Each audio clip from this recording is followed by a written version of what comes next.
Think about the strangest thing a human being does. We take a plant, we set it on fire, and then we breathe the smoke of it into our own lungs. The same lungs that fight for every breath of clean air. It should feel insane. Every instinct in your body says asterisk smoke means danger, get away from it. Asterisk, and yet humans have been walking asterisk toward asterisk the smoke on purpose for thousands and thousands of years. Long before cigarettes, before the plant we now blame ever reached most of the world, our ancestors were already doing this. So what could make a species override its own survival instinct and breathe in the very thing that fire warns it to flee?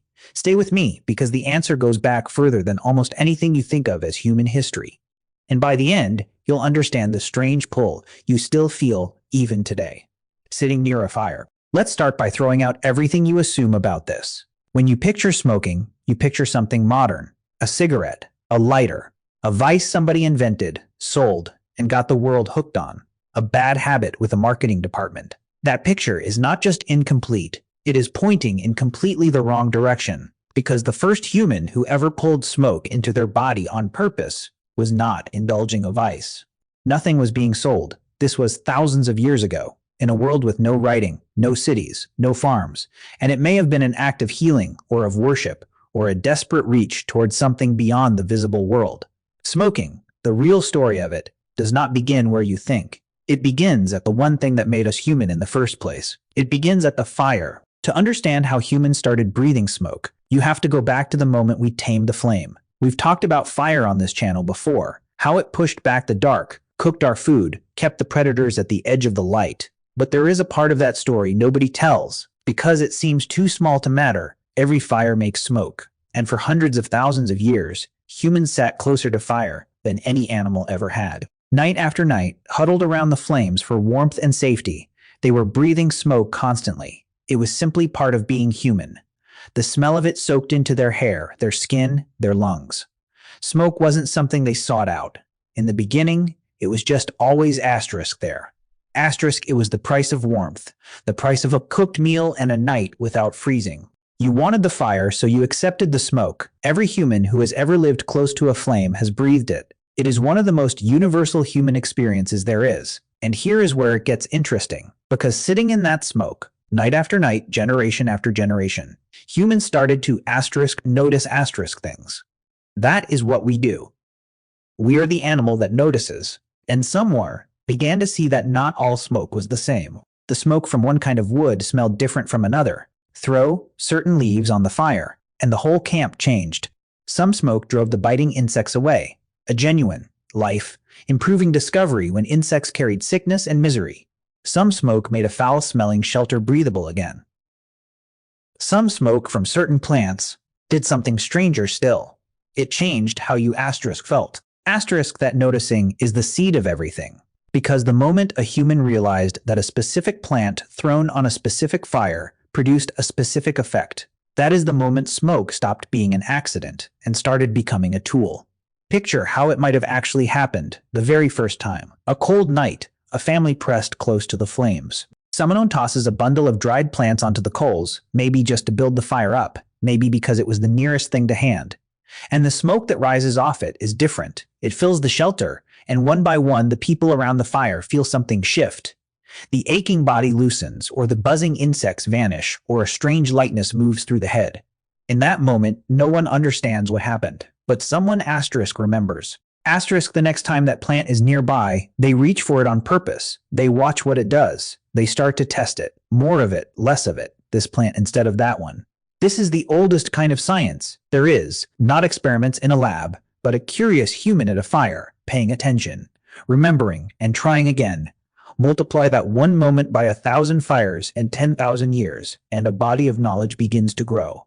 A map of which plants do what when you burn them. And that map was priceless, because in that world, knowledge like this was the difference between suffering and relief, between sickness and health. And the first job that tool was hired for wasn't pleasure. It was survival. It was medicine. Picture a shelter thick with sickness. In the ancient world, you couldn't wash your hands with soap. You couldn't sterilize anything. You had no idea what a germ was, but you could see plainly that some places felt sick and some plants seemed to help. So a healer throws a handful of dried aromatic plants onto the coals. The smoke rises, sharp and cleansing, and fills the space. To them, it was purifying the air, driving out whatever bad thing was making people ill. And here is the part that should stop you. They weren't entirely wrong. The smoke of certain plants really can kill bacteria and drive off insects. This practice, burning plants to cleanse a space, what we'd later call fumigation, shows up in cultures all over the world, on every inhabited continent, over and over across history. That is not a coincidence. That is thousands of separate groups of humans independently discovering the same thing, that smoke could be turned into a shield against the invisible enemies that killed them. And if this is already changing how you think about that habit, if you're starting to see smoke, not as a modern vice, but as one of humanity's oldest tools, then do me one favor. Tap that subscribe button right now. This channel is for people who want the real story of where we came from, not the cartoon version. The people who want the truth underneath the things everyone thinks they already understand. You belong here. Now, stay with me, because cleansing the air was only the beginning. Because once humans understood that smoke could carry the power of a plant, a far more intimate idea arrived. If the smoke around you could heal a room, what could the smoke asterisk inside asterisk you do? This is the leap. This is the leap. This is the moment the whole story turns. Because breathing the smoke that happens to be in the air is one thing. Deliberately taking a plant, burning it, and pulling that smoke asterisk into your own body asterisk to change something inside you, that is a completely different act. That is a decision. And when humans made that decision, they had invented something that would never leave us. The first reason was almost certainly the body pain. In a world with no pharmacy, pain was everywhere and relentless. Wounds, aching joints, the agony of a bad tooth, the sickness that had no name. And people learned slowly, painfully, that certain plants dulled it, that some, eaten or breathed as smoke, could take the edge off suffering, calm a racing heart, ease a body that couldn't rest. Smoke got the plant into the blood faster than eating it, working almost the instant it hit the lungs. A healer who knew which plant to burn and how held real power. They could reach into another person's suffering and turn it down. In a world of constant pain, that was close to magic. Picture it from the inside. A person lies in agony, a shattered leg, a burning fever, a wound that won't stop hurting, and no such thing as a painkiller anywhere in their world. There is nothing to swallow, no hospital, no relief coming. And then the healer arrives with a handful of dried plants and a small fire.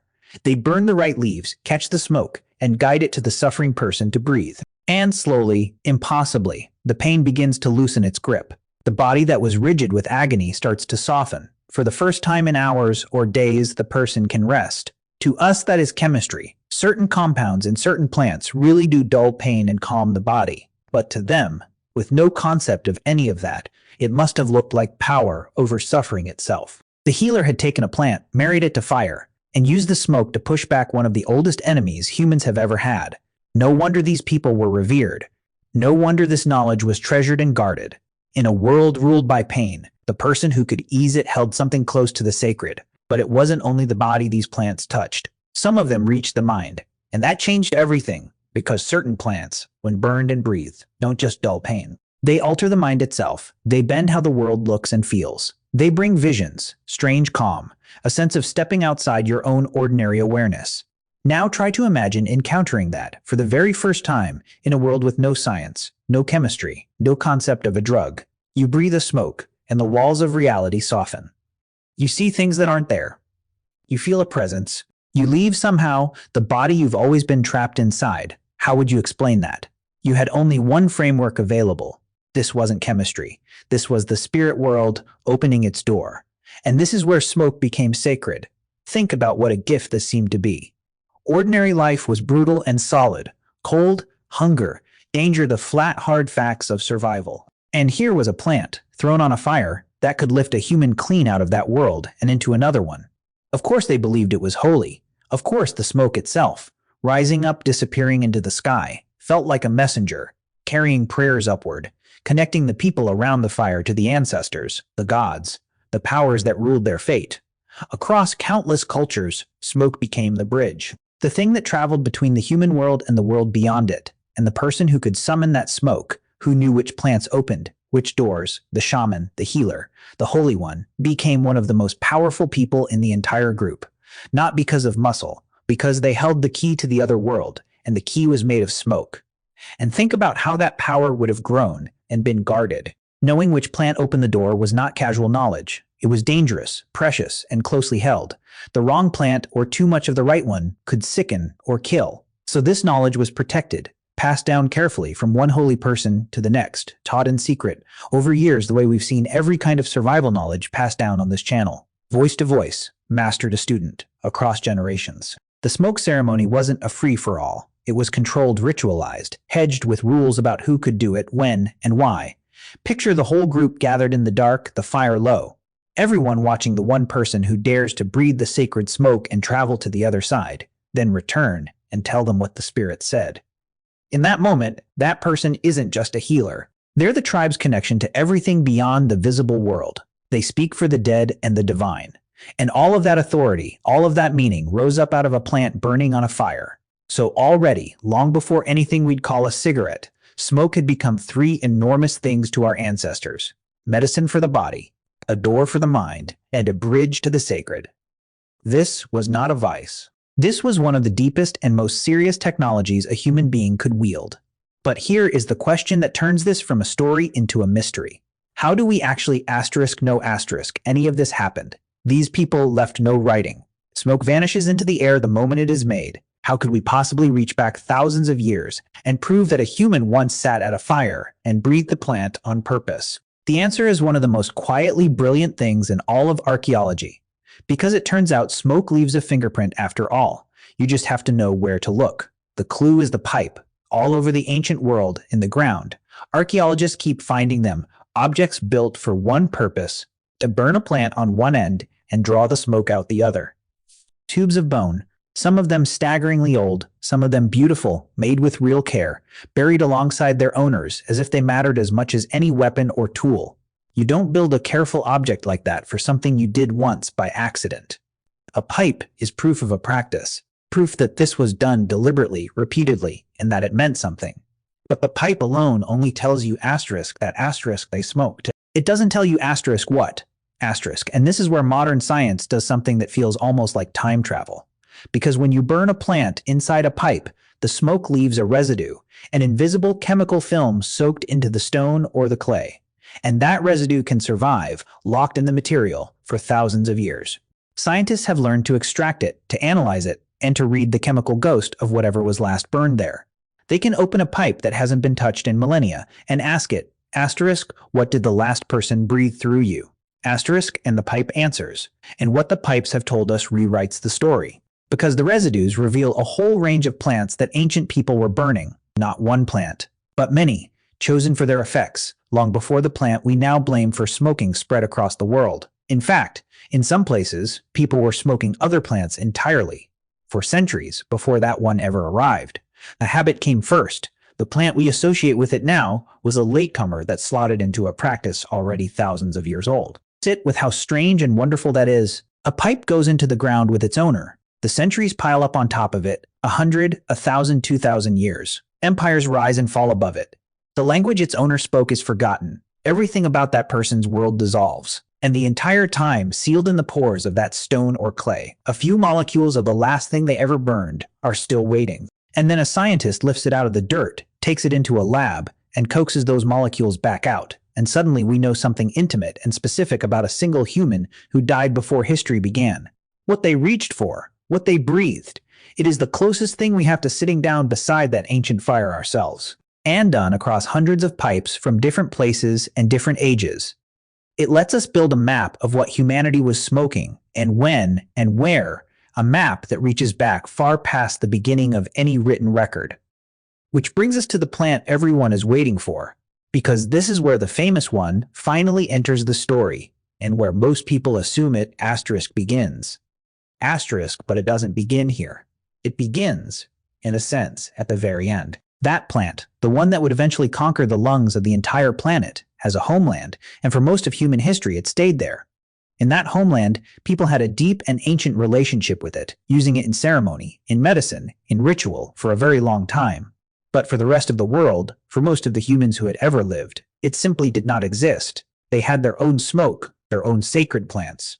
Then the world's separate halves collided. Ships crossed oceans that had never been crossed, and that one plant was carried out of its homeland and offered to the rest of the world. What happened next was one of the fastest transformations in human history, because the practice of smoking was already ancient and everywhere. The fire, the pipe, the instinct to breathe a plant's power. The world was, in a sense, already prepared for it. This new plant didn't have to teach humanity to smoke. Humanity already knew. It simply slid into a habit that was tens of thousands of years old. And then it did something the older sacred smokes mostly hadn't. It gripped the brain and refused to let go. It spread across the entire planet in a stunningly short time, and it turned an ancient, sacred occasional act into a daily, ordinary, personal one for millions, and then billions of people. And why did this plant, of all the plants humans had ever burned, take over the world? The answer is the darkest part of the story, and it is worth being honest about. Many of the older sacred smokes were powerful, but they didn't chain the body to themselves. You used them, and you could walk away. This plant was different. It carried a substance that gripped the brain's chemistry directly. That made the body demand more of it. That turned a single use into a craving, and a craving into a need that returned day after day, hour after hour. That is not a spiritual property. It is a chemical hook. And it is precisely that hook, not beauty, not sacredness, not meaning, that let this one plant do what no sacred smoke before had ever done. Escape the ceremony, escape the healer's control, and burrow into ordinary daily life everywhere it went. What made it conquer the world was also the thing that made it dangerous. It didn't spread because it was the most sacred smoke. It spread because it was the hardest to put down. And that is the strange, quiet tragedy hidden in this whole story. For almost all of human history, breathing smoke was a rare and serious thing. It was medicine you turned to in pain. It was a door you opened with care, in ceremony, guided by someone who understood it. It was sacred precisely because it was not ordinary. It belonged to special moments, to healing and worship and the crossing between worlds. And then, in the blink of an eye compared to the long arc of our species, it became something you did without thinking, out of habit, all day long. The sacred became the routine. The door to the spirit world became a thing you reached for while waiting for the bus. So let's answer the question we started with. Honestly, when did ancient humans start smoking? The truth is there is no single day, no one inventor, no first cigarette. It began the moment a human first sat close enough to a fire to breathe its smoke, which is almost as old as being human at all. It deepened the moment someone noticed that a certain plant on the flames changed the air, or the body, or the mind. And it became sacred the moment smoke became a bridge to worlds our ancestors could not otherwise reach. Smoking is not a modern invention. It is one of the oldest relationships our species has, older than farming, older than cities, older than writing, woven into the very thing that made us human, the fire. And now, let's kill the last myth, the one you started this video believing, that smoking began as a vice, a weakness, a bad habit, a mistake. It didn't. It began as medicine. It began as prayer. It began as one of the most powerful tools a human could hold, wielded with care and reverence for thousands of years. What we call a vice today is the faint, worn-down echo of something our ancestors treated as close to holy. The habit is new, the act is ancient, and the two are not the same thing at all. So here's what I want you to feel the next time you sit near a fire and the smoke drifts toward you. Watch what you do. Something in you turns toward it. Something old and quiet watches it rise and finds it strangely beautiful, strangely calming, even as it stings your eyes. That pull is not nothing. It is the same pull your ancestors felt for tens of thousands of years, sitting exactly where you're sitting, watching the smoke climb toward a sky they believed was listening. They breathed it as medicine. They breathed it as prayer. They breathed it to touch a world they could not see. And a whisper of that, of all of it, is still in you every time you watch a fire burn. But smoke was only one of the powers our ancestors pulled out of the plants around them, because the same instinct that made them burn a leaf and breathe, it also made them chew it, brew it, and swallow it, searching across thousands of years of trial and deadly error for the plants that could heal, the plants that could kill, and the handful that could do both. So how did ancient humans, with no science at all, figure out which plants were medicine and which ones were poison? That is the story we open next.